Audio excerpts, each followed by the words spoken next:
and I believe that हमारे सत्कार में कोई कमी नहीं रहेगी.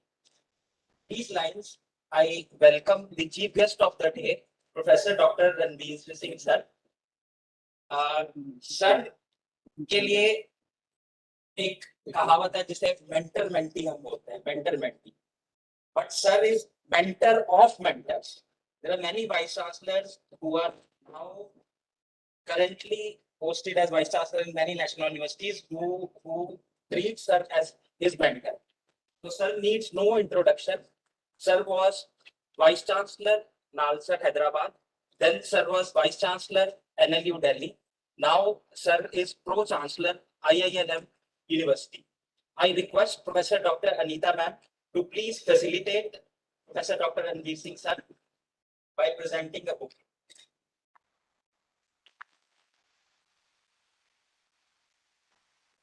We welcome you, sir. Thank you. The next guest for the day, Professor Dr. R. Venkata Rao sir, was former vice chancellor HNLU Bangalore. For sir also the same thing remains true. Sir is mentor of mentors. He is beyond mentor-mentee relationship. Sir is mentor of mentors. I request Professor Garima Pawar ma'am to please facilitate Venkata Rao sir by presenting a book.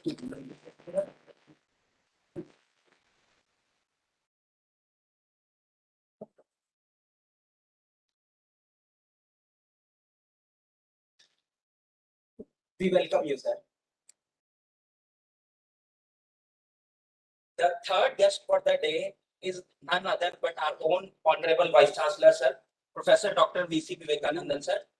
The entire fireworks which you are going to witness today basically shall be ignited by sir's opening remarks only. I welcome you, sir, to the present conclave.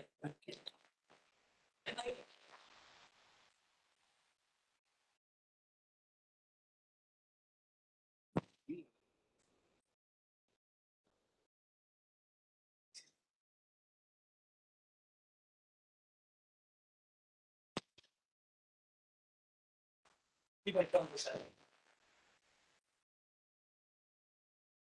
Then this occasion shall be marked by the presence of Dr. Jalis Subhan, sir. Sir is Head of Department, School of Law, ITM University, Raipur. We welcome you, sir. Sir shall be making his thoughts on the realizing billion aspirations regarding Constitution of India today. Then I welcome Professor Dr. Uday Shankar, sir, Registrar of our university. Sir will be taking us through the 7 decades of Constitution of India today. Believe me, no Hollywood movie or Bollywood movie has so much turns and twists what has been witnessed by the Constitution of India for the last 70 years. And I think that sir, as an expert of constitutional law, will be doing justice to the subject. Then I welcome Professor Dr. Vishnu Kunurayar, sir. Sir is Dean Research at HNLU. Sir will be presenting the concluding remarks for the today's conclave. Then I welcome Professor Dr. Deepak Kumar Srivastava, sir. Sir will be taking us through the comparative perspectives on the Constitution of India. Then I mark the presence of the Doordarshan team, who shall be giving wide coverage to today's program. Other members of the press, both from digital and print media. I personally welcome my colleagues, my faculty members of HNLU and from other universities. I personally welcome the staff members from HNLU.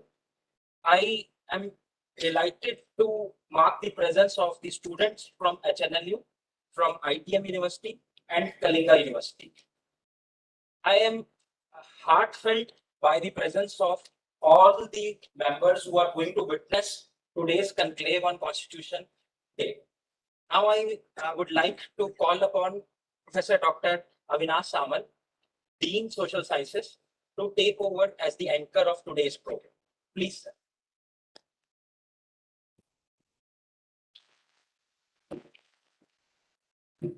Very good evening, one and all. I welcome you all to this conclave on Constitution Day. as a beginning of this conclave, first of all, I would like to request all the members present to read the preamble to the Constitution of India. To skip something, preamble, it's something that shows some kind of mirror as to what the Constitution contains. It represents the values, the ideals, and objectives that our forefathers had wanted to achieve. So, on this auspicious day, we should read the preamble and internalize all these values and ideals that our Constitution preamble propounds. I would first read the preamble and then request all the members present to repeat. We, the people of India, having solemnly resolved to constitute India into a sovereign, socialist, secular, democratic republic, and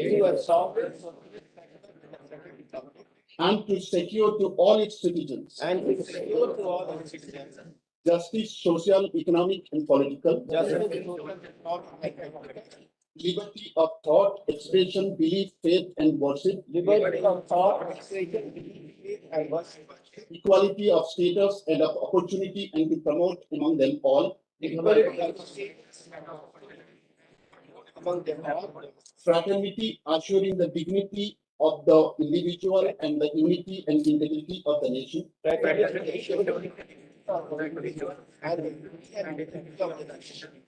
in our Constituent Assembly, this 26th day of November 1949, do hereby adopt, enact, and give to ourselves this Constitution. Thank you.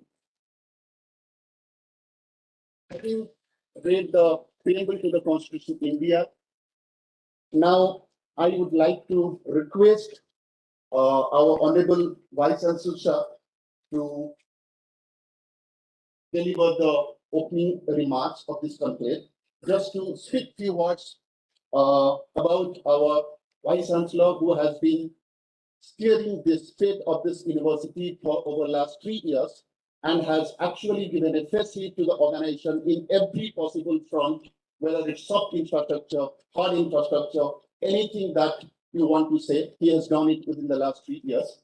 And I would like to say that Professor V.C. Vivekananda has been a doyen of legal education, and he has more than 3 decades of teaching and research experience in legal education, particularly in intellectual property and internet law, and has also served at the National Law School of India, University, Bangalore, and Nalsa University of Law, Hyderabad.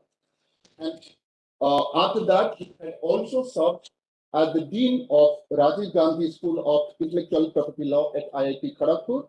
And from there on, he moved on to University, Bennett University in Delhi as the founding Dean of School of Law. And after that, he joined us on 11 September 2009. And since then, he has been guiding the future of this university and the future of all the students and faculty. With this introductory remarks, I request V.C. Vivekanandan sir to deliver his remarks. Thank you. Thank you.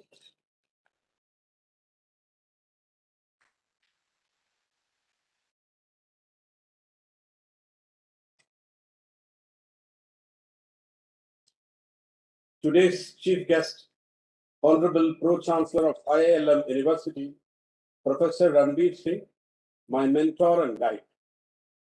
Honorable former Vice-Chancellor of NLSC, Professor Venkat Rao, a well-wisher of mine and a friend of HNLU.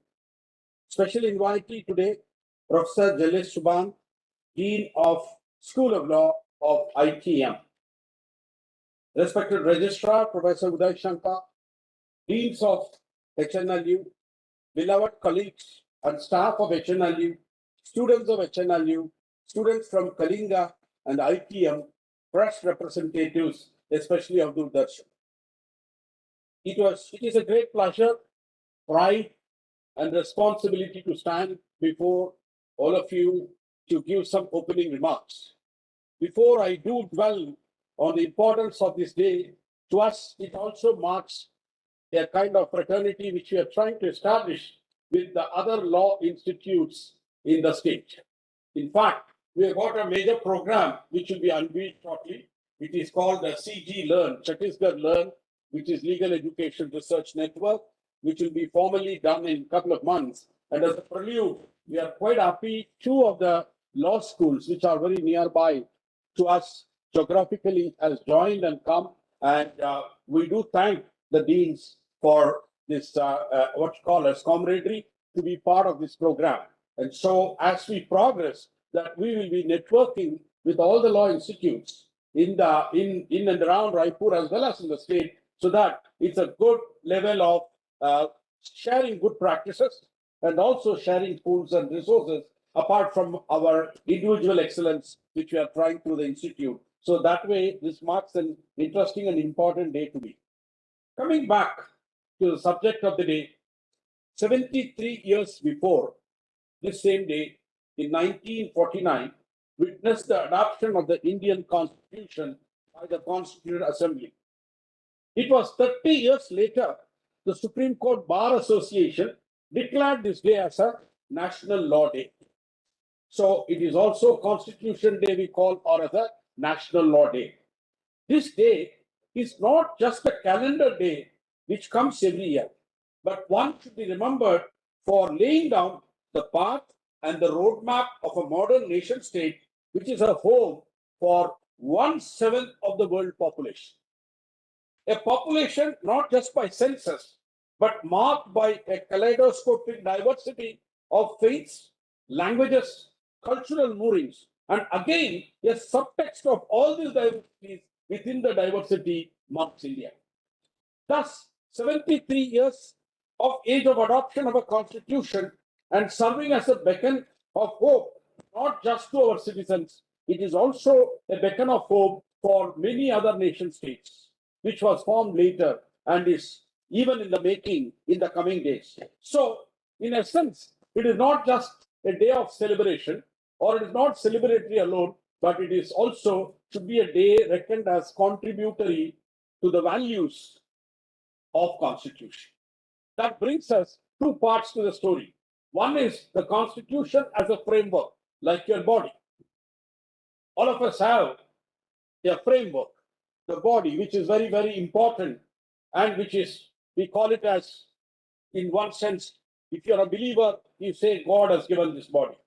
And if you are still exploring who gave us, but still all of us accept this body is very, very important for us to live well. But to live well means values. So living is decided by your framework, but values decide the way you live and the way you should be appreciated. So constitutional values is what we need to audit, introspect, and retrospect of this. Otherwise, you become what you call as Constitution is a documentary book. Beyond that, celebration on a particular day, like many days, every day we celebrate, it goes. Similarly, when you celebrate your birthday, all of us do one thing. All of us do that. We resolve something. We resolve. In every birthday, we introspect and we do resolve something good to do. So, similarly, today is a day in that sense. So, this brings us to an incisive observation. Can a guiding document written 73 years back will be valid still in all aspects of our governance, and that too written by a chosen group of intellectuals who are scholars of a particular time period? So we respect them, we adore them, but they were scholars of a particular time when they wrote that. As time passes by, today is 73, after 27 years it will be 100 years, but it's the same timeline, same thought process, same way worldview, or same way they looked at the India which is going to come. Will it hold? It's an important question. So it is in this axis I call of time and space, governance prescriptions are made. So time and space is very, very important for any type of dynamism. So one is time, one is space. And interestingly, test of time changes. Space may be the same. That is, India is a space which is almost 73 years. It is the same space. But time for India keeps changing. So the praxis when you analyze in every country, not just us, every country which has adopted a constitution, India is no exception. One needs certain level of new introspection. One can bear such serious questions in our political decade. As you see in the last one decade, you will hear many voices that we need revision. We need revision of the constitution. There has been talk. On one side, you call it as revisionists. Another side, they say that everything is fantastic and there cannot be a better constitution what has been done in 1949. And this is in this angle we need to do. So whether we the people means the sizable majority of the people, or is it a plurality, how a majority and minority can be equated? Again, a constitution drafted in a particular historical setting, reflecting the cultural ethos of a country, or is it a borrowed dominant model? Many of us, some of the discourses today is, it is a borrowed dominant model from somewhere, and why not we introspect? And others could say that, oh, how can you dare talk something to be introspective? I consider, in my opinion, any serious challenge needs to be discussed. Otherwise, what happens? It becomes either or. So any type of discourse over constitutional law day, not just today, as we are going to have a research center which will deliberate questions which are asked by many, many constitutional thinkers, not just in India, around the world. I would just only quote with one article which I was recently reading, and then I was quite impressed to look as a starting point. The significance of constitutional values by Professor Hiroshi Nishihara. He is from Waseda University from Japan, Tokyo. He compares South African constitution with Europe and United States and also Japan, and then raises few questions. So permit me that my 2.5 minutes or 2 minutes, may take a minute extra, that he says this important because this is the opening remark which will to an extent make other speakers to recalibrate and talk. He says the most striking was the development of the discourse in India. And then he says the framework of constitutional values, he says, has been somewhat vaguely established in the consensus of most nations. Underline. He says constitutional values are vaguely established, he says. In any case, the system of constitutional values builds on two central points: the substantive value of human rights and the procedural value of democracy. Right? Here we face this question: why do values of human dignity, freedom, and equality has more respect than other values?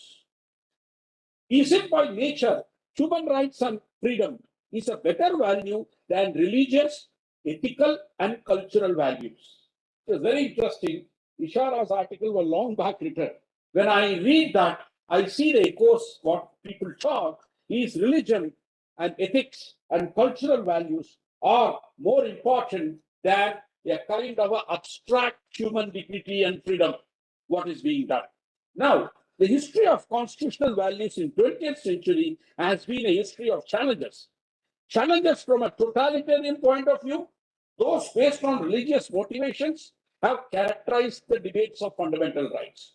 To answer this question, it's not only enough to affirm the notion of human dignity, however it may be, but every religious doctrine has its own idea about human nature that can come in conflict with the constitutional understanding of human dignity. Similarly, there are values that are allegedly rooted in the culture of each country. If the anthropological background of cultural values is considered to be relevant in forming a legal order, it would be hard to establish the supremacy of constitutional values based only on the notion of human dignity. Equality, freedom, and democracy are values that are characterized by their origin in the culture of European Christianity. Why should a Christian cultural values prevail over other culturally founded values in other parts of the globe? There is a question is posed.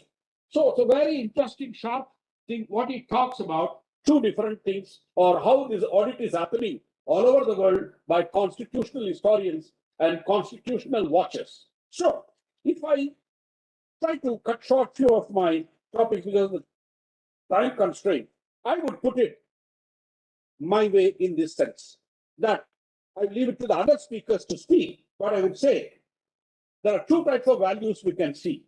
One is called core values in a globalized world, and the other one, I would call it as relative values. Relative values cannot be global. Then it is flattening everything. We don't need a nation state. We can have a global nation state, a global government. So, but at the same time, we know there is a global value. And there is a global value and there is also a relative value. So we call that as a core value and also a related value. And so is it the constitution today and now onwards, any type of debate audit has to move on certain path of what is the core value and what is the relative value.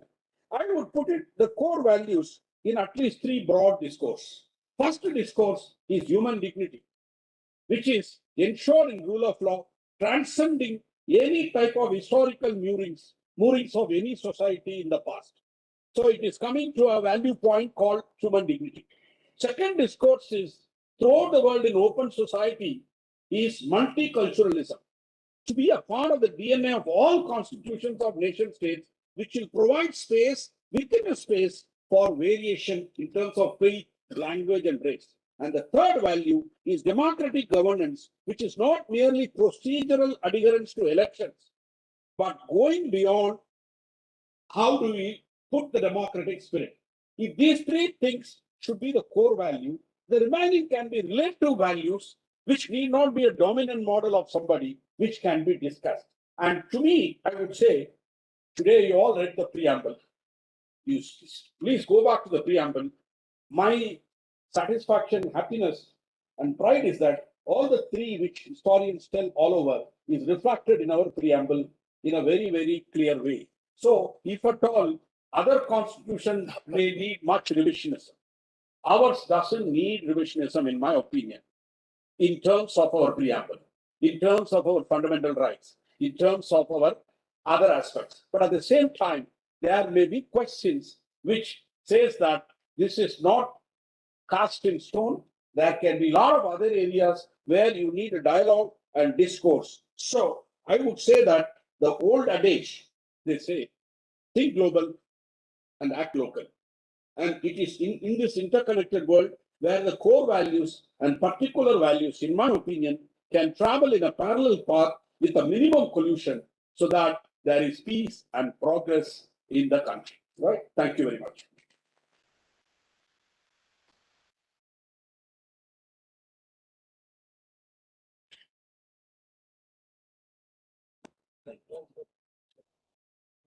Thank you very much, sir. As a living document, the Constitution happens to represent the balance of forces operating at historical point in time. And it also embodies the values that govern us. And I'd like to thank Vishnu sir for emphasizing the need to introspect as to how we can make the working of the Constitution much better from now onwards. Moving on, Professor Dr. Uday Shankar sir, who happens to be one of the founding members of HNLU faculty and currently serving as registrar of HNLU, has been a teacher and researcher as far as law is concerned for over the last 2 decades. And additionally, he has also served as a guest professor on the McDill Sports Policy Award that was given by University of Hamburg in 2016. With this introductory remarks, I would like to invite Professor Dr. Uday Shankar to take us through the 70 years of journey of our Constitution. Thank you, sir.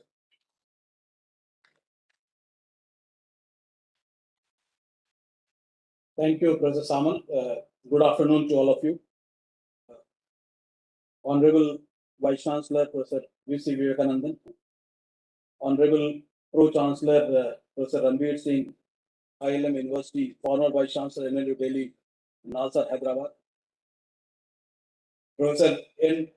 R. Venkata Rao, former Vice Chancellor NLSIU Bangalore, my other colleagues on the dais, Professor Vishnu, Professor Deepak, and the Dean, Professor Subhan, and Professor Vipan, and other colleagues who are there as a part of the audience. In next 15 minutes or so, I'll be just highlighting certain instances of conundrums and inaction, which I believe would give us a kind of panoramic view on the functioning of the Indian Constitution in the last 7 decades. I'll take it in the form of conundrum, where I'll try to identify 4 to 5 instances where things have been settled and unsettled at the same time. And also I'll identify 2 or 3 instances which requires a sort of immediate action in order to give the Constitution a real effect. The first conundrum, to my understanding, is about the relationship between fundamental rights and welfare goals. What we have seen is that fundamental rights in this country were frequently amended in order to accommodate the socialist agenda of the government. The prominent example is the shifting of the right to property from Part 3 to the other parts of the Constitution. Then, on the other hand, when you look at the relationship between fundamental rights and welfare goals, we find that the Constitution has been amended to accommodate the socialist goals, and instead of making any kind of restructuring on fundamental rights itself. So, in that regard, we refer to Article 31 capital B and 31 capital C, where immunities have been given to the laws which are being placed in 9th schedule of the Constitution, that even though they are violative of fundamental rights, they are not open to judicial scrutiny. So, on the one hand, rights are being taken away from Part 3. On the other hand, what we find is that welfare laws are given immunity even though they are violative of fundamental rights. So this is what I see as the first conundrum. Second one I see is the approval and disapproval of the power of the legislature. And particularly we see in the case when the legislature decides the power or exercises the power as constituent body, amending power. So in order to curb the voices which is anti-national or going against the values of the government or the Constitution, the amending power was approved by the Supreme Court when the exception was included in 19 clause 2 as public order. Public order was included as one of the exceptions for freedom of speech and expression, and that got an approval. So this I see as an instance where the amending power got the approval from the judicial process, or in a way got an acceptance. When I see disapproval, I find that when the government made an attempt to make its voice visible in the appointment of judges, it got disapproval. NJSC judgment, court said it's unconstitutional. Whereas the government was trying to look for a legitimate role in the appointment of judges of the higher courts. So this instance gives me a kind of feel that there is an approval when the government asserts, which we see in the form of introduction of public order as an exception. Then second, we see that it has been disapproved when the same government asserts the authority of playing a critical role in the appointment of judges. Third conundrum I see is in the enlargement of rights. We know that Article 21 has been interpreted by the Supreme Court to bring in almost every facet of dignity, be it healthy environment, be it shelter, be it right to health. So rights have been expanded, recognized through a judicial process. But then when we look at the very effect of expansion of these rights for the larger benefit of the people, we find that it merely serves the academic purpose. We do not find any instance where the court has made a very visible intervention on the basis of these rights which are recognized. And we have experienced it during pandemic when when we have experienced it during pandemic, when we have found that right to health was recognized, but then there was no case which was coming before the court for enforcing the same. So content is missing. Then we have fourth one is in the form of reservation. We know that 50% rule is ceiling, which is there on a quantitative aspect that reservation cannot exceed beyond 50% unless and until exceptional circumstances are there. Interestingly, this 50% rule has come when the court has read the provision on reservation as an exception to the equality clause. Now, this 50% rule continues to rule the policy on reservation. And interestingly, the court has changed the stance and court has said reservation is no more exception. It is an empathetic expression of equality clause. So jurisprudential basis has been changed, but the 50% rule continues to govern this sphere. Now, fifth one conundrum I would say is with regard to indirect tax, where constitution has been amended. A new provision was added under Article 246 capital A, where simultaneous legislative power has been given to levy tax on indirect tax, and then that is to be done on the recommendation of GST Council. But at the same time, nothing has been provided if there is a conflict between the state legislature and the parliament, how that conflict get resolved, because repugnancy clause is not there in the language of 246A. So I see these are the conundrums. Coming to my last point on the stances of inaction or silence, there is an interesting provision in the Constitution 32 clause 3, which empowers Parliament to give necessary authority to any courts to issue writ, and which in a way was an attempt to make fundamental rights a real one to be enforced to the district courts or subordinate judiciary. Interestingly, this has not been given effect till date when we find so many violations happening. Why Parliament has not enacted law? Similar is the case with Article 307, where Parliament has been given authority to create an authority to give effect to free trade. We know India is signing free trade agreement with different countries. Interestingly, India needs to sign free trade agreement within the states, because there are states where there are trade barriers. GST is an example of free trade. And then what we find is that framers have given a formula where this free trade can become a reality. Parliament has been given authority, but last 7 decades, it has not happened. The last one with regard to instances of inaction is each state receives legislative seats in proportion to its population.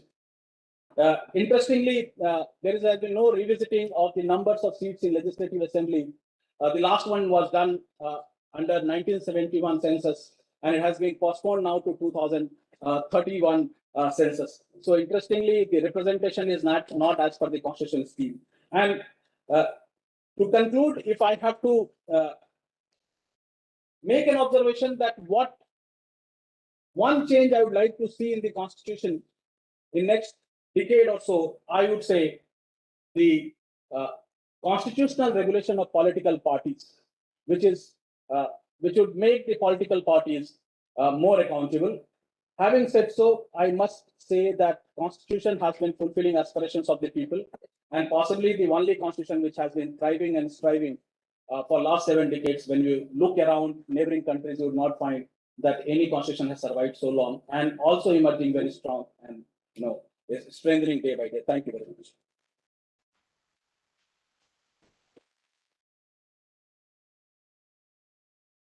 Thank you very much, Uday sir, for familiarizing us with various aspects of the working of the Constitution.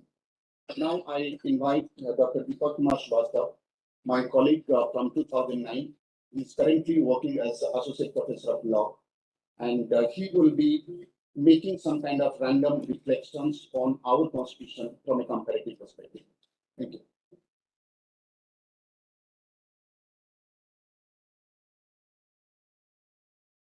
Thank you, Nasser. Very respected chief guest of the program, Professor Dr. Ranveer Singh sir.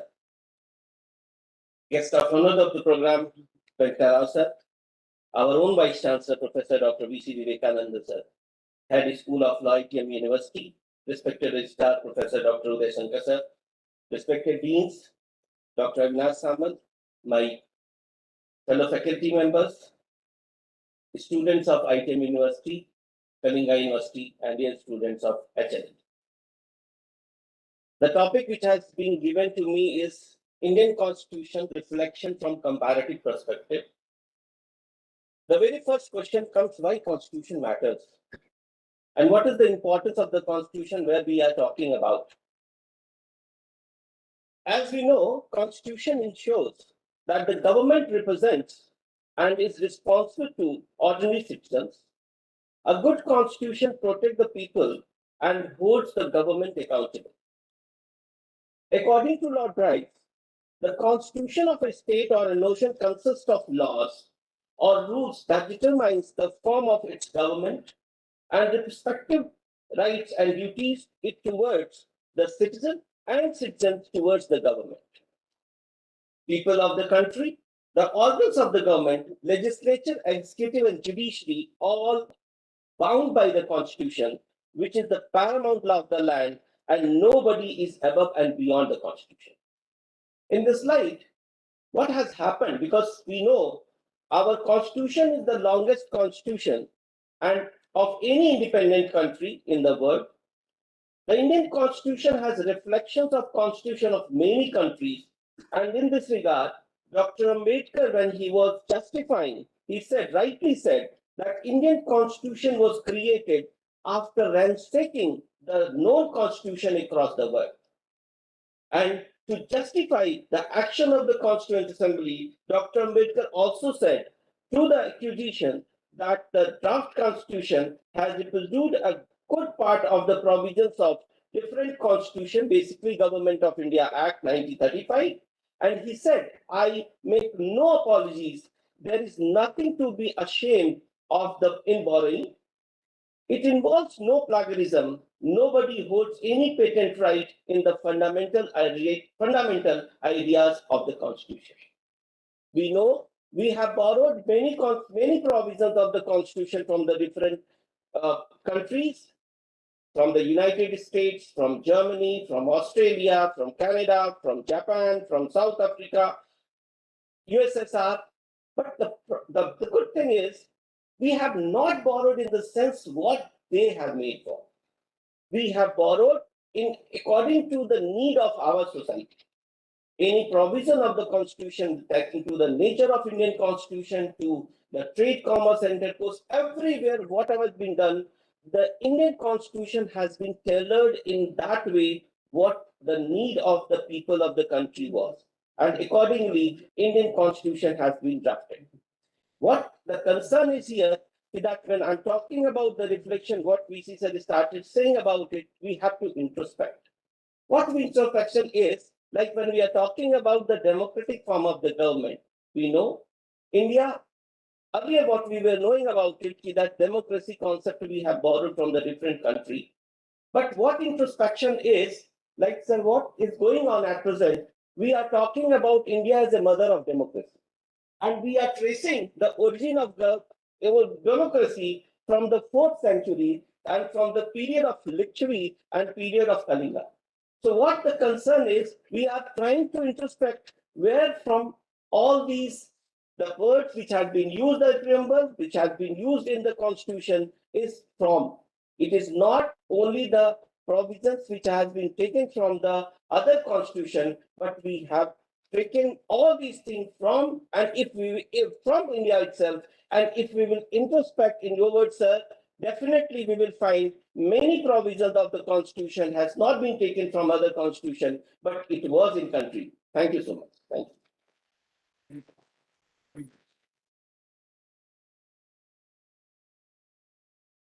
Thank you, Dr. Deepak, for your thought-provoking speech. I now request Mr. Jalil Shubhan, the head of the Department of Faculty of Law, ITM University. Dr. Jalil Shubhan has been working earlier with ITM University as the head of the Department of Law. And prior to that, he also served as an assistant professor at the Amity Law School, Amity University, Gurgaon. He has been an alumni of Ravi Shankar Shukla University, Raipur, and holds his master's degree from HNLU Raipur, and is currently doing research towards his doctoral research at the HNLU Raipur. With this introductory remarks, I now request Mr. Jagdish Chauhan to speak on the Constitution of India, realizing billion aspirations. Thank you, sir. I should say honorable teachers, to the vice chancellors, registrar, sir, and deans of the Ayatollah National University. I'm thankful to the organizers.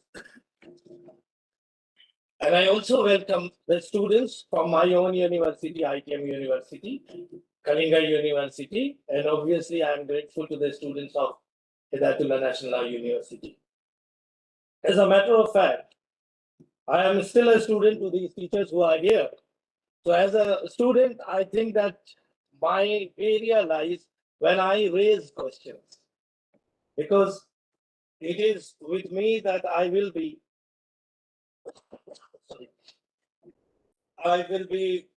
able to get answers from such great teachers who are sitting here. Before I start my topic, what I have given as the Indian Constitution realizing million dreams. So I have put a full stop after that, but it should also include a question mark. Because before I start my deliberations, let me quote something. And on this occasion, I remember Friedrich Karl von Safini, when he says that law is the product of general consciousness of the people and a manifestation of their spirit. This is the first quote. Then the second, from Dr. B.R. Ambedkar, as he was quoted earlier also. However good a constitution may be, it is sure to turn out bad because those who are called to work it happen to be a bad lot. However bad a constitution may be, it may turn out to be good if those who are called to work it happen to be a good lot. The third, what I want to quote is, I hope every student of law must have read this, that articles dealing with different fundamental rights contained in Part 3 of the Constitution do not represent entirely separate streams of rights which do not mingle at many points. They are all parts of an integrated scheme in the Constitution.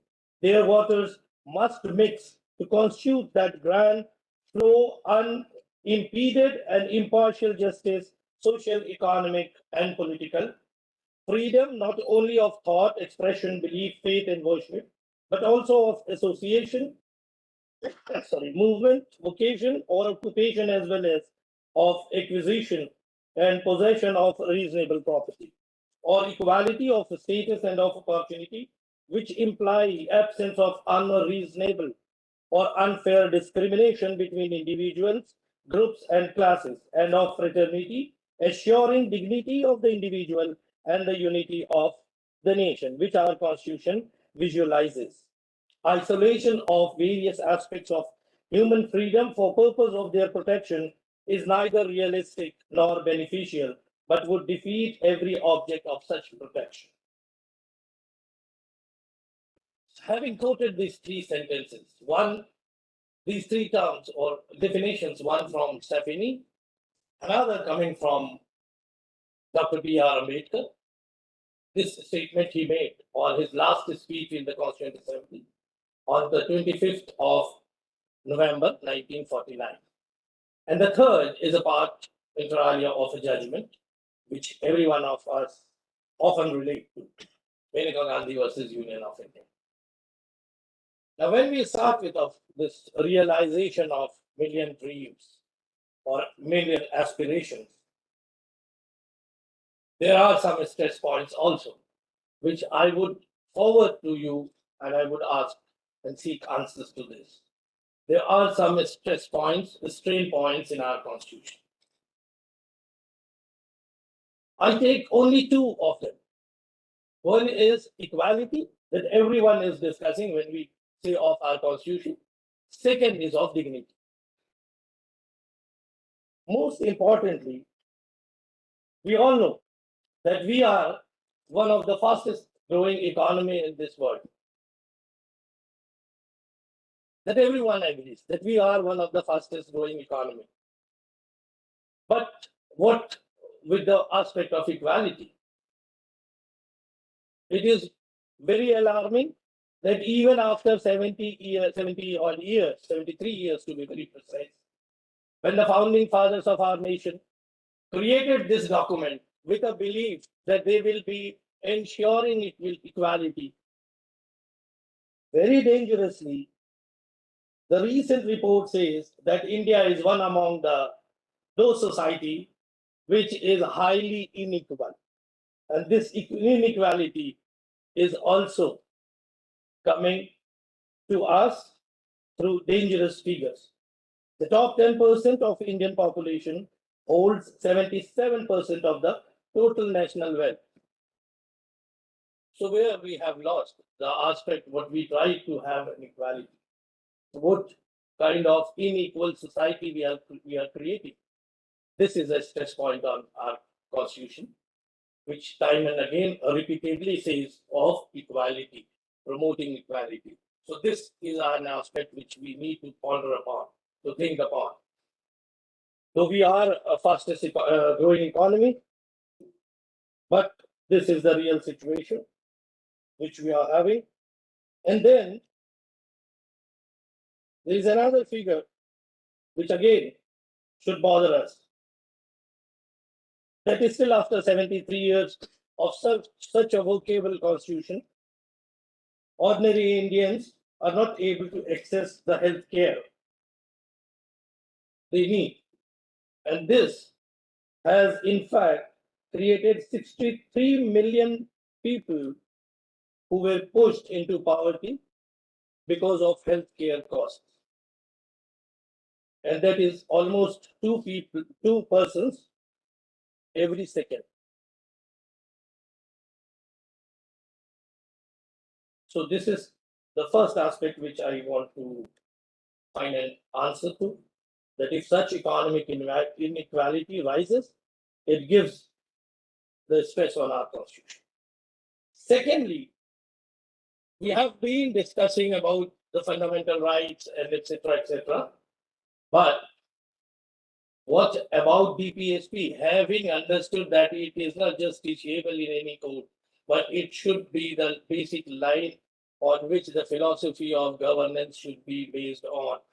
But why we are not taking those DPSPs? There are a number of DPSPs which I could quote, but due to paucity of time that I have been told, so I should cut short my questions. The second aspect is of dignity, what has been time and again repeated in provisions of our constitution. Dignity. Are we able or have we been able to ensure dignity to our people? And what does this mean of dignity? Have we stopped taking dowries, or dowries have been stopped being given in marriage? So the constitution is not only a document which relates with the governance of our country or governance of a state, but it also should be imbibed by our daily individual lives. So how far we have done this, we are able to do this. Is untouchability totally eradicated? The second question of this dignity. But this provides a second strain to our constitution. So let us evaluate the prevailing situation. We all are well aware, we know, we observe, and we do feel it is not demeaning the efforts of people who had earlier done this, earlier they have put their labor to achieve this. But I equally agree with VC sir for retrospection, which we must make. And I tell you, this is my observation, that the last hope what we have is our constitution. This document needs to be preserved and protected if we want to grow as a nation, if we want to become a nation what our founding fathers dreamt of. And if we are not able to find an answer, we should think whether we have failed the Constitution or the Constitution has failed us. Thank you.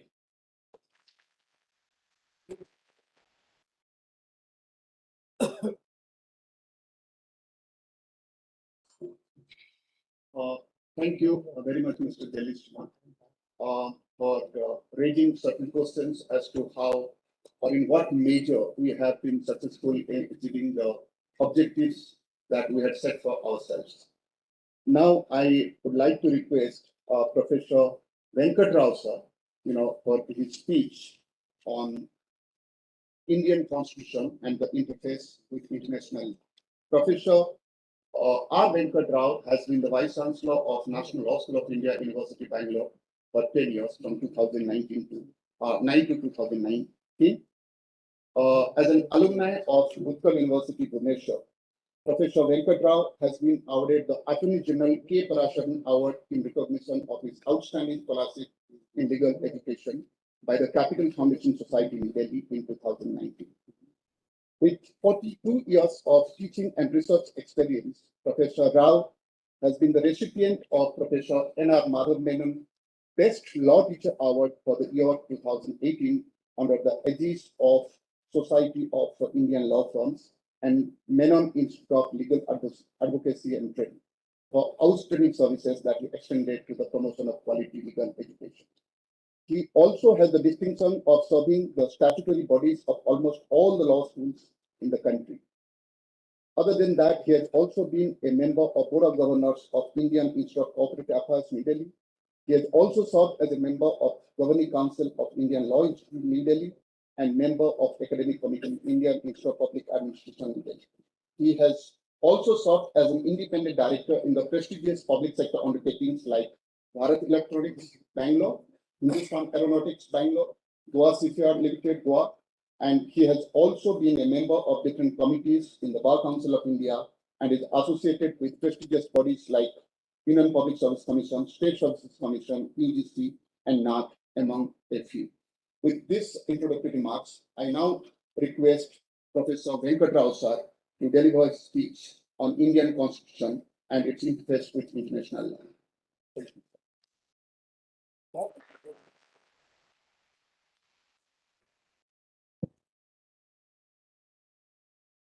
Ladies and gentlemen, this is an afternoon with a different story of momentous significance.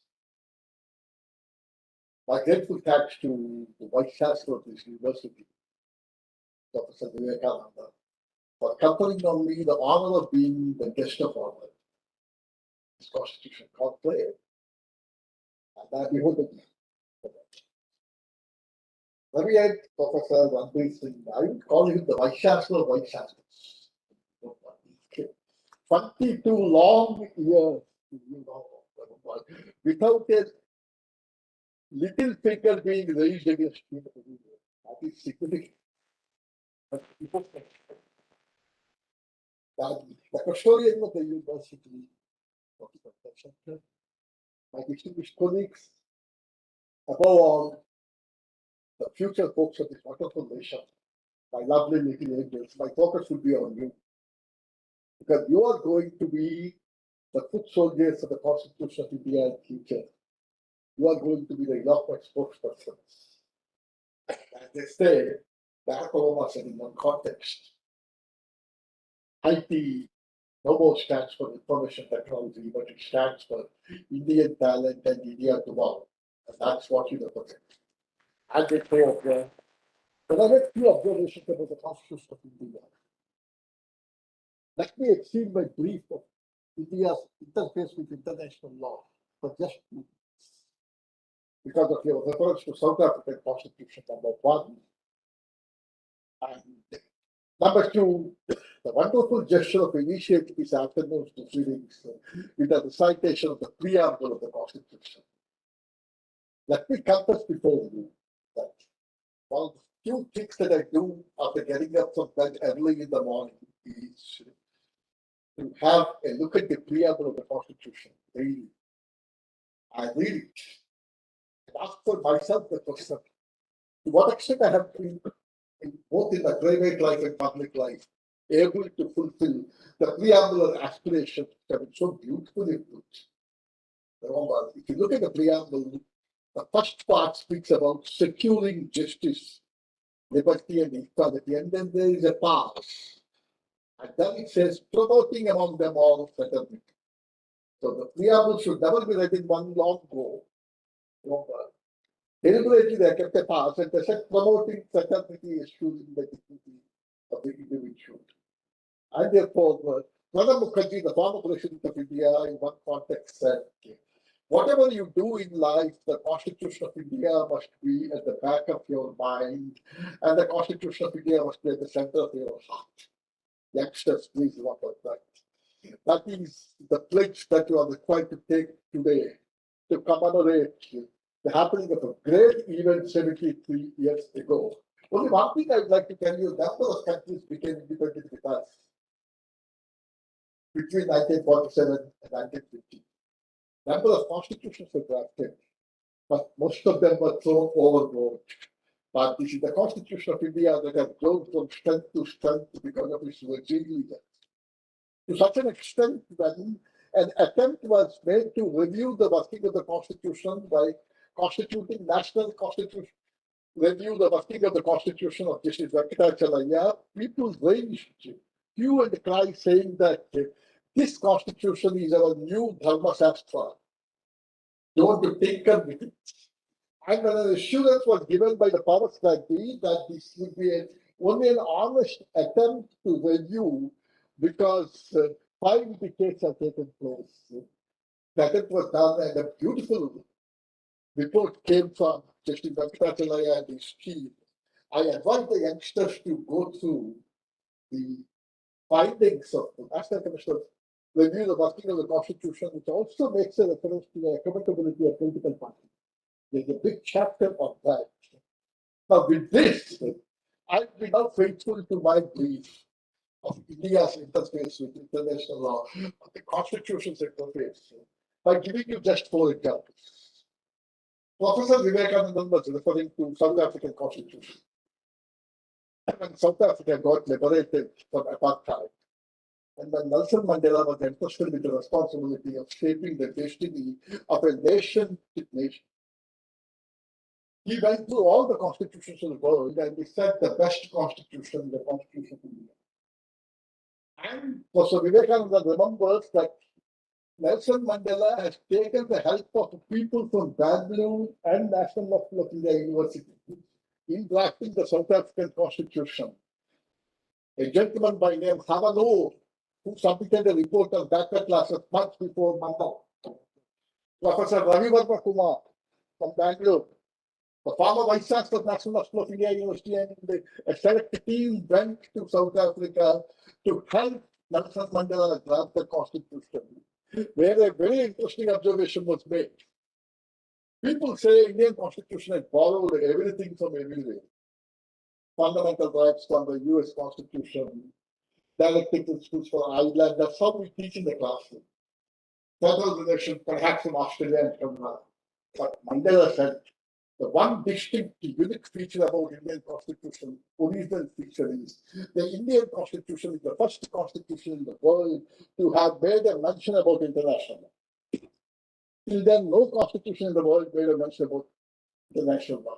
Look at Article 51 and Article 253.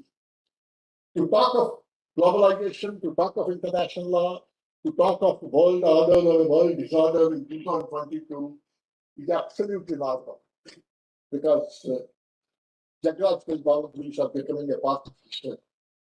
But to speak about the significance of international law and the respect arising out of obligations, international. See, Article 51 has 4 points. I don't want to go into details. That speaks about the wisdom of the founding fathers who believe in the dictum either coexistence or no existence. Either coexistence, but the concept of Vasudhaiva Kutumbakam. That is one interesting point we need to observe. Indian Constitution is the first constitution. And then 3 interfaces I had with three eminent persons I share with you. When I was in Washington, and when we went to George Washington University, there was a senior professor from Yale Law School. He was in his Bermudas. And he said, Professor Rao, we'll go for lunch. Okay, so we'll go for walk. So about 1.5 kilometers, but that gentleman was walking at such a pace I couldn't cope with it. And we went there, and then he said, my age is 84. 84-year-old man, and then came the masterful. There were some posters on environmental law. And he said, do you know the greatest contribution the Constitution of India and the Supreme Court of India have been to come out with the doctrine of public trust in environmental law? He took the judgment, he read the paragraph from the judgment, and he said, this is the lasting contribution because this happened 15 years ago, I'm telling you. And he said, this is the greatest contribution of Constitution. Yeah, and he spoke about the ecology of the public trust doctrine. And he said, don't you find a parallel with the letter written by Chief of Seattle? Some of the environmental law teachers will be teaching that. When the American wanted to grab everything from the native Indians, the Chief of Seattle writes a letter that, who are you to own the river? Who are you to own the nature? We are only trustees. We are not the first to be born. We are not the last to die. We are required to hand over the patent to the posterity without allowing the patent to fall down. And the Supreme Court's greatest contribution to interpretation of Article 21 had been the public trust law. That is one interface. Because I don't want to go into dualism 253, because we will be getting that information from the books. One of my interactions with former Chief Justice of India, he said, Professor Venkataraw, you teach jurisprudence, you teach international law, and you also have some interest in constitutional law. But don't you think that the basic structure doctrine is nothing but jus cogens of international? He said in one sentence. See, jus cogens speaks about the parental order. And the Supreme Court, while discussing about Article 368, simply said there are some parental norms in constitutional law, which speak about the sanctity and the power of the parliament to amend the constitution stops where the basic structure begins, isn't it? Therefore, that's a beautiful analogy that the Supreme Court has brought out to jus cogens. The third thing I wanted to share with you is about Hidayatullah Shah, because this is the university which is named after him. People who have taken care to go through Golaknath case, they must have understood by this time that the court was equally split, 5 on one side and 5 on other side. With Koka Subbarao writing the judgment on behalf of the 5, the swing vote was that of Justice Hidayatullah. In Golaknath's case, the 11th vote, the swing vote was that of Hidayatullah. Yeah. Thank you very much. I wanted to know that. Yeah. Because timekeepers are always the conscience keepers. Okay. And Hidayatullah swung in favor of Koka Subbarao, but the point of interest is that he said the Indian Constitution came at a time when you had Universal Declaration of Human Rights and unanimous adoption of the Universal Declaration of Human Rights by the General Assembly, and it is sacrosanct. Therefore, even the unanimous decision of the Parliament cannot erase the rights, he said. The rights that are given to us by the Universal Declaration of Human Rights. And he makes a wonderful reference about that in his autobiography, My Own Boston, by Hidayatullah. And as a faculty members and as students of Hidayatullah National Law University, you have a pious obligation to look into that. The last point I wanted to make reference to about Constitution's interface with international law is constitutionalism. This is a word you must have heard about it. Limited government. That's a 20th century. The constitutionalism does not have only negative connotation. It also has a positive connotation of establishing institutions which will be strengthening democracy. And in the year 2009, Alan Peters came with a wonderful article with the title Global Constitutionalism.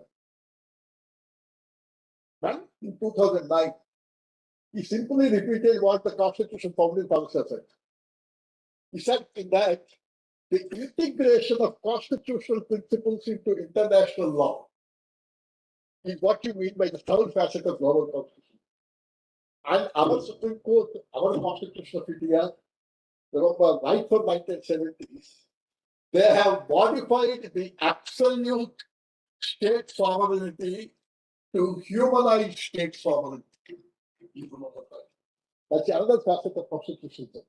From absolute state sovereign approach to humanized state sovereign approach, whereby the Supreme Court of India, using Article 21, which has been liberated from Gopalan, has started penalizing the state not only for its commissions, for its omissions, and also for its indifference.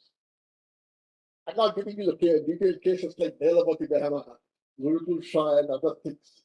So the Supreme Court coming out proactively to hold the state responsible by saying that the 19th century doctrine of the king can do no wrong means the king shall do no wrong in 21st century, that has been a universal claim.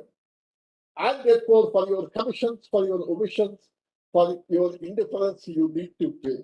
This is called a humanized sovereign state sovereignty approach. That's my belief that I have something before you. Thank you very much.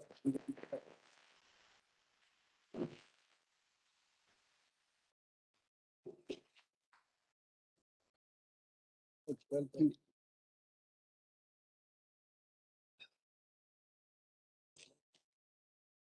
Thank you, Professor Venkatrao, sir. It has always been a treat to listen to you as far as your deliberation on Constitution of India and its interface with international law.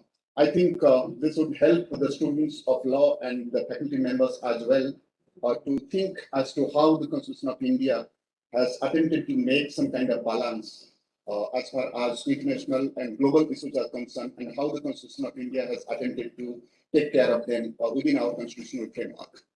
Now, I come to invite Professor Dr. Ranbir Singh, sir.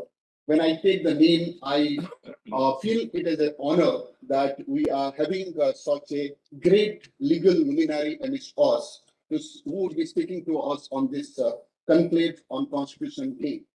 Professor Ranbir Singh has definitely been a doyen in the field of legal education, and he has been shaping the legal education and the quality of legal education in India for over last 4 decades. He has been the founder, Vice Chancellor of Nalsar University of Law, and also the founder, Vice Chancellor of National Law University, Delhi. And in addition to that, currently he is serving as the Pro-Chancellor of IILM University. Professor Singh has vast experience as a teacher and as an administrator, holding key positions as President of All India University Association, Chairman of Indo-Sastri Canadian Institute, founding member of Legal Information Institute of India, and he has also served as a member of the fact-finding committee on bifurcation of state of Andhra Pradesh, and also has been a member of Bar Council of India. As a member of the Legal Education Committee of Bar Council of India, Professor Singh's contribution has been immense in redesigning legal education in the country. His legal writings span areas such as jurisprudence, human rights, legal education, legal aid, personal laws and justice education, and he has more than 50 research publications to his credit. He's also associated with several national and international organizations in advisory capacities, more important among them being Executive Committee of the National Legal Service Authority, Indian Law Institute, National Police Academy, National Committee in IPR, Confederation of Indian Industries, Indian Society of International Law, Committee of Experts on Law, National Commission for Women, National Institute of Criminology and Forensic Science, DNA Profiling Advisory Committee, SHART Law India Chapter, Commonwealth Legal Education Association, to name a few. With this introductory remarks, I now welcome Professor Dr. Ranbir Singh to speak on Indian Constitution, auditing legal education from a constitutional mandate. Welcome.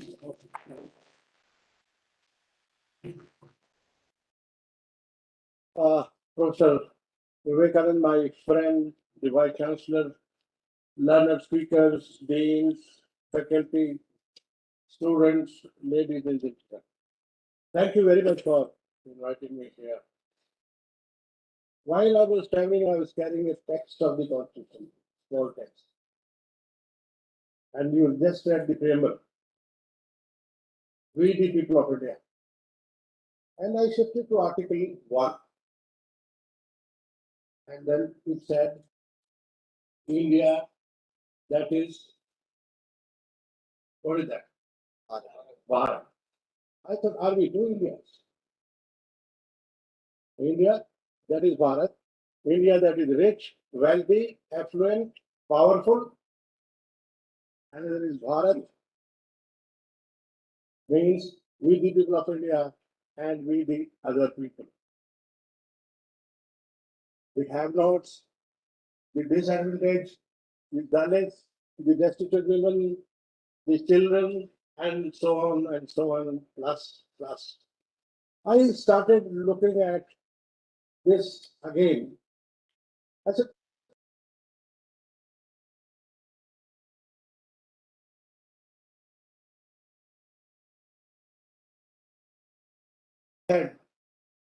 जी चाहता है सच बोले पर हौसला नहीं होता.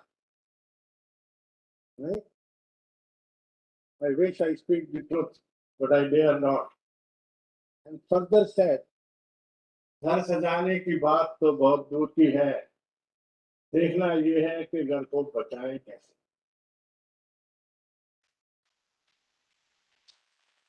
We said a lot of good things about our constitution is wonderful. We talked about constitutional values, justice, social, economic, political equality. Somebody said, oh, everybody is equal. Article 40, probably. I taught constitution long back. He said, what is your problem? Everybody is equal. I said, what do you mean? He said, everybody can sleep under the railway bridge. Everybody can sleep on the pavement. People, if they want, they can sleep on a rickshaw. I said, do you mean to say that the elephant and the chicken can dance in the same circle? Is that the concept of equality in India? And when I probed further, I found how many Indians we have created in these 75 years and 73 years of the Constitution. Look at this. I prepared a list. We have a rich India, we have a poor India. Urban India, rural India. India which lives in high-rise buildings, India which lives in slums. Highly educated India, highly illiterate India. Highly advanced India, highly backward India. Highly tech India, high-tech India we call it. And highly non-skilled India. India which discards tons of foods, we all do in analysis. Do you know how many people survive on the food outside the pandal or the banquet hall when they collected food after you leave and they survive? A Pakistani delegate came for the conference, SARC Law. I'm the vice president of the SARC Law. He said, I came to India, I thought India's roads would be like London. He came after 50 years. Then he said, I traveled to Agra and I found slums and slums. Then expressway was not there. Right? And then he said, I found slums and slums all along the road. And then he said, some couplets came to my mind. And he said, what kind of India you have created? These years, he said, two kind of Indias. He said, one is India is I saw which is absolutely poor. And he said, I'm reminded of a couplet. The couplet was, पत्थर उबालती रही एक माँ तमाम रात बच्चे free खाके चटाई पे सो गए. This is one India you have. There was no food in the house. Children were hungry. And they said, we want to eat food. We said, okay, don't worry. I'm preparing food for you. So she put the pot on the fire and put some pebbles and started boiling. I said, don't worry. Abhi ban jaye. In the process, they could not wait and they slept. He said, you have another India. But गरीब शहर तो फाके से मर गया यारो भूख से. गरीब शहर तो फाके से मर गया यारो अमीर शहर में हीरे से खुदकुशी कर. You see, so many people who भागे ना इंडिया से, कितने मार गए ना भागे ना इंडिया से. You see, they took India's money and ran away. So this is what we created. You have another India which works in the day. There is another India which works at night. हमारे भी रात को ही काम करते हैं, दिन में नहीं करते हैं. We law students of these days. I often, when I go for orientation, they can know that. I ask them one question. Tell me how big is the sun in the morning? Nobody knows. किसी को नहीं पता दिन में सवेरे जब sun rise करता है कितना बड़ा होता है. कहते सर शाम को बता सकते हैं. We can tell you when the sun sets. The entire clock is changed. Entire clock is changed. One India travels in big cars, one in bullock carts. One India has got best of health care. We saw in COVID, people dying in front of the hospitals, people carrying their dead bodies of their wives and relations, people not getting rents for their dead bodies. So one India has got best of health care. Another is there is no health care. Highly empowered India, highly totally disempowered India. And one study was done by the Arjun Sen Gupta. If you read that report, I said students of law faculty should that report 3 minutes of it. And that said 836 million people, well maybe 1,000 million people now, they survive on 20 rupees a day. 20 rupees a day. That means we need to, the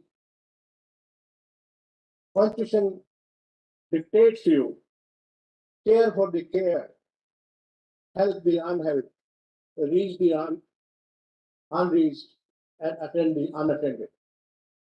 The students of law need to be progressive development lawyers.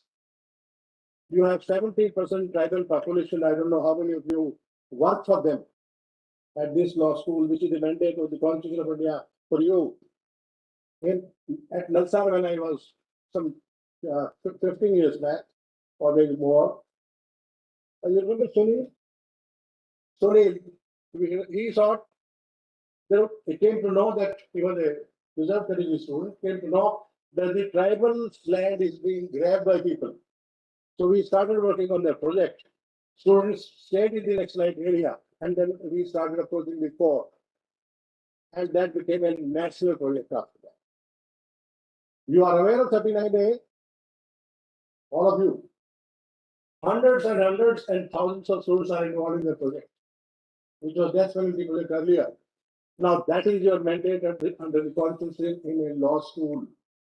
Unless you do that, your job is not fulfilled. Legal aid or not legal aid, I don't know. And finally, but I could say a lot of things, but time is a constraint. Finally, let us remember what Dostoevsky said, that everybody is responsible to everybody for everything. Thank you very much.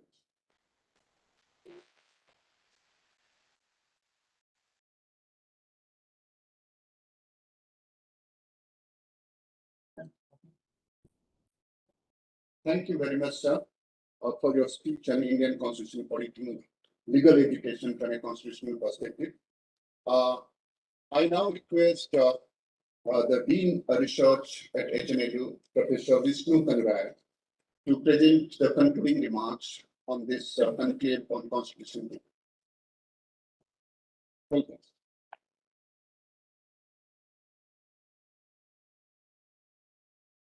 Thank you, Dr. Saman. It's been a pleasure listening to the legal humanities, the giants of legal education here. My task is to summarize the opinions, the expert comments made by the speakers. What I could gather was the expectations and disappointments, the hopes and the pain about the lost opportunities, or maybe the expectations that we need to achieve in the future. Let me just try to summarize their speeches with one of my own experiences. In 2003, I had attended a conference in Department of Law, University of Madras, and it was on constitutional law. Two of the eminent speakers, whose names I don't want to discuss now, they were debating. One of the speakers said, Article 21 is the mother of all rights. The other speaker was of the opinion that it is quite contrary. Article 21 is a person of easy virtue, by borrowing the Shakespearean phrase. Of course, most of us wouldn't have any hesitation in calling Article 21 as the mother of rights. That's what we have been taught in our law schools. That's what we read every day in the literature that is published.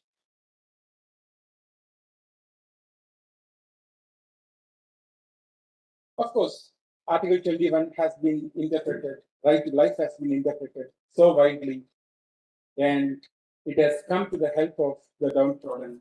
And if I may borrow the language of Justice Krishna Iyer in Jolly George Varghese versus Bank of Cochin, Daridra Narayanas. It has come to the help of Daridra Narayanas very often.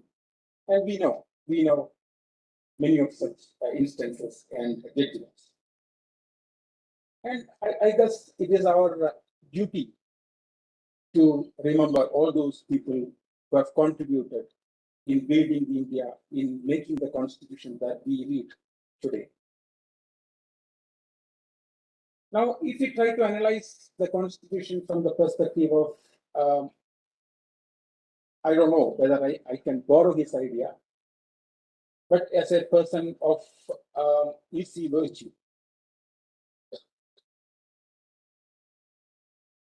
some of the earlier speakers were quoting probably the summary of the Oxfam report, which has been published in 2022, which essentially says that 10% of the Indian population gathered almost 70% of the wealth that has been earned in 2021.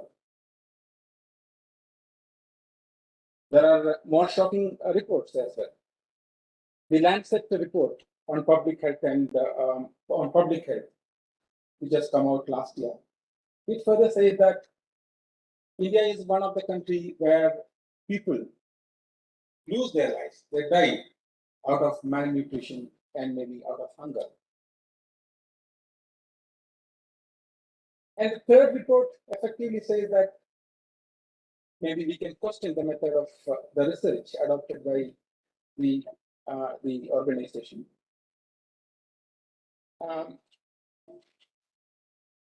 The report is on the global hunger index, which has been published, I guess, 2-3 months ago. It says that the most number of pollution-related deaths is happening in India. So at one end, of course, we are a fastly developing country, but at the other end, all the income, all the wealth that has been accumulated is concentrated in the hands of 10% of Indians out of 140 crore population. It is just with 10% of it. And even out of the 90%, most of them die out of pollution, out of malnutrition, due to the non-availability of food. So while analyzing the contribution of the Indian judiciary as the guardian of the constitution, I guess maybe we should admit the fact that there is some truth when the speaker says maybe Article 21 can be compared to a person of easy wage. Anyway, as Professor Venkatrao sir was saying, the future generation is sitting here who has the duty to improve and to interpret the Constitution and to reaffirm our faith in the Constitution and in making us believe that Article 21 is truly the mother of the rights. Thank you.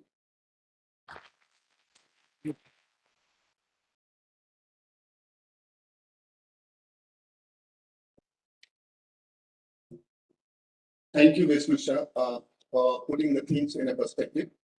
Like I have said before, HNLU over the last 3 years or little more, we have been doing everything that could be done under the leadership of our Vice Chancellor, Professor V.C. Vivekananda. He has done everything that one could not have even thought of, not even in the wildest of dreams, given the short time that he has been the Vice Chancellor. And I hope we would be scaling greater heights under his leadership in the years to come. So it is in this perspective that I would now like to invite Ms. Anita Singh, Assistant Registrar, to bring the documents, because we would like to now have a memorandum of understanding signed between HNLU and the IILM University. And that would be for, promoting some kind of cooperation in collaboration in legal research and training. Now I request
Thank you.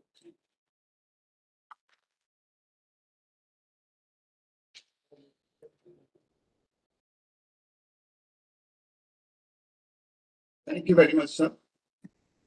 Now, I would like to request the dignitaries to release a book titled Journey of 7 Decades, Constitutional Discourses at Crossroads.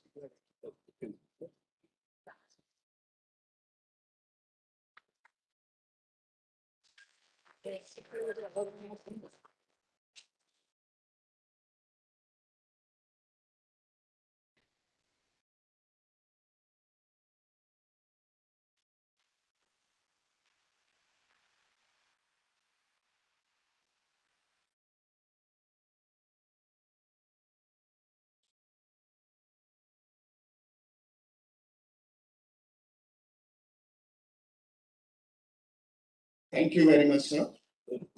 Now, after this publication, would also release the Alumni Affairs newsletter.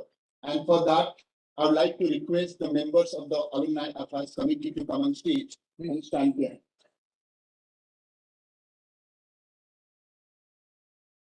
Oh, it's coming here. If you want. Come in there. More people. Come in there. Come in there. Come in there.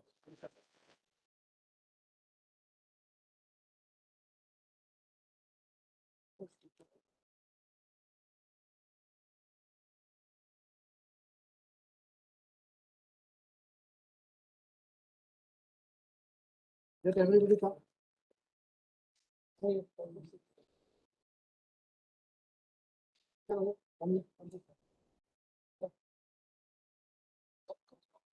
All are visible? All the, they only help. Come ahead, come ahead. Come here. Be the center stage. Come. Yes. Yeah. We can speed. What?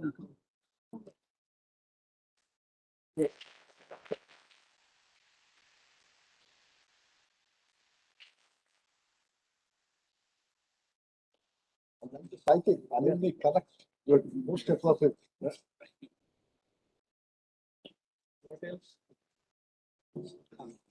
Thank you, sir. As we gear towards the closure of this conclave on Constitution Day, I now request our Honorable Vice Chancellor, sir,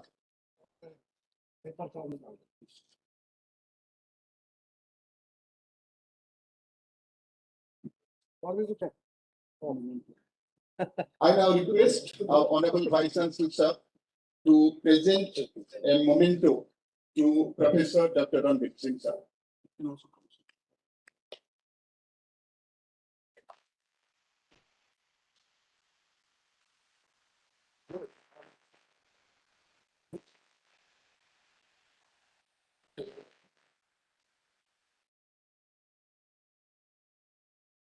Thank you, sir.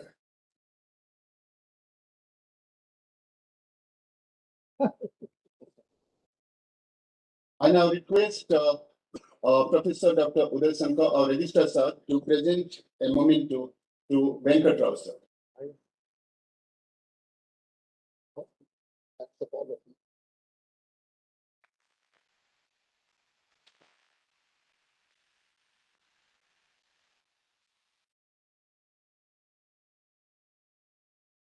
Well, we'll pass it.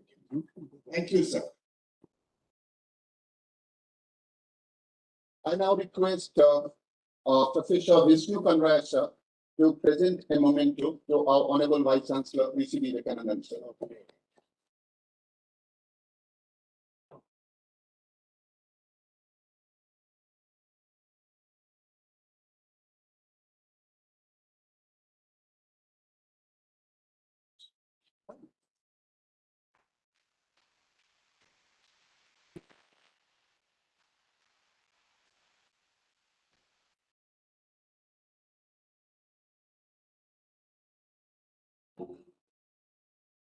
I once again request Vishnu Kanraj, sir, to present a memento to our registrar, Professor Dr. Uday Shankar, sir.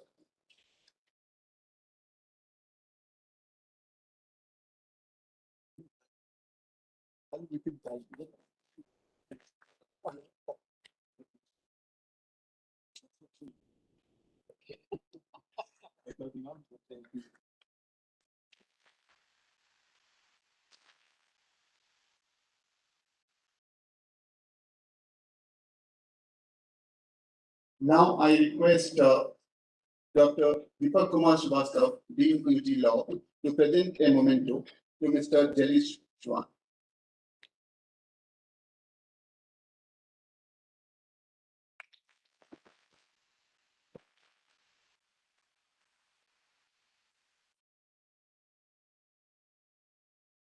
Thank you. I would like to request Professor Dr. Uday Shankar sir to present a memento to Dr. Deepak Kumar Srivastav.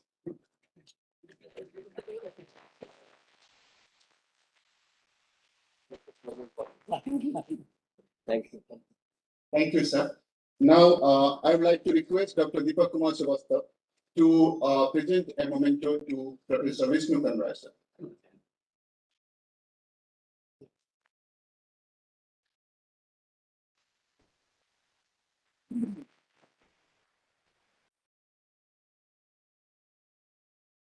Thank you very much.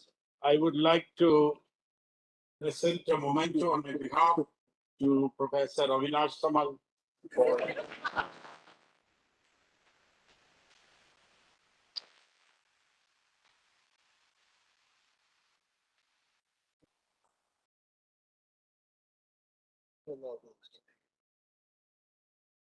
As we come to the close of this conclave on Constitution Day, now I would like to request Dr.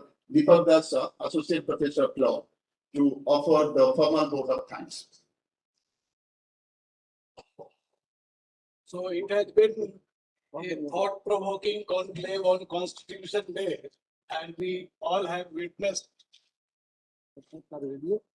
We start with the deliberations, discussions were very much thought-provoking and beneficial to all of us. And from the mood of the audience, I can say that बड़े शौक से सुन रहा था जमाना, बड़े शौक से सुन रहा था जमाना, अभी रुक गए दास्तां करते करते. Esteemed chief guest of this auspicious occasion, Professor Dr. Ranbir Singh ji, Professor Dr. Venkata Rao sir, our own Honorable Vice Chancellor, sir, Mr. Jelis from ITM, our Registrar sir, our Dean Research Vishnu sir, Dean UG HNLU Dr. Deepak Kumar Srivastav, and Dr. Avinash Samal,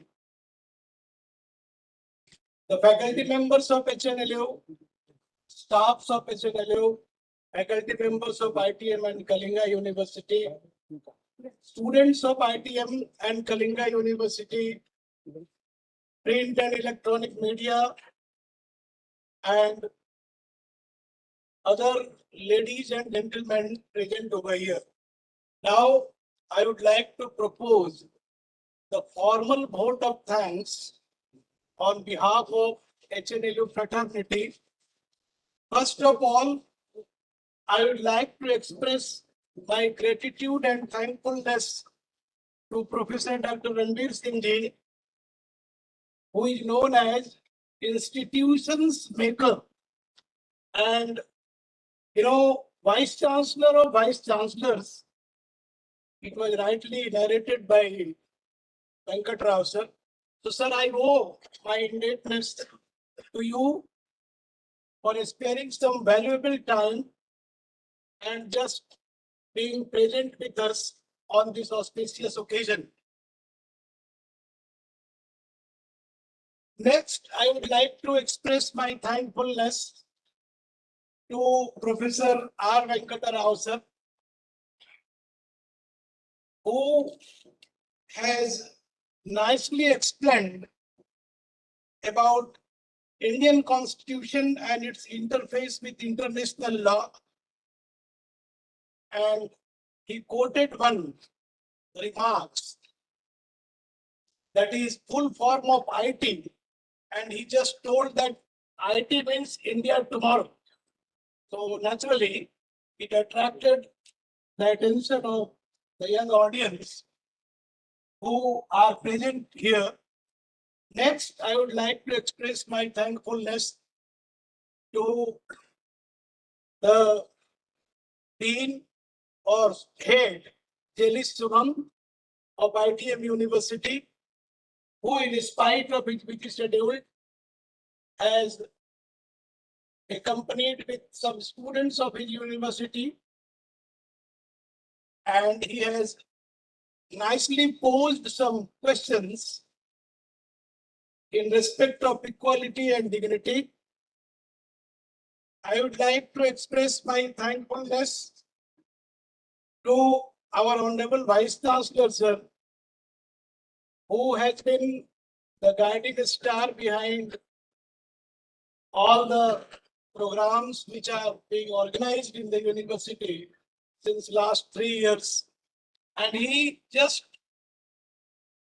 opened the battings of today's game with the remarks that Constitution is a body. And he rightly quoted one article, significance of constitutional values, core values and relative values. And he gave emphasis upon retrospection and introspection of the constitutional provisions and practice. I would like to express my thankfulness and regard to him for his able leadership, guidance, and thought-provoking speech for today's conclave. Next, our beloved registrar, sir, Professor Uday Shankar. He needs no introduction.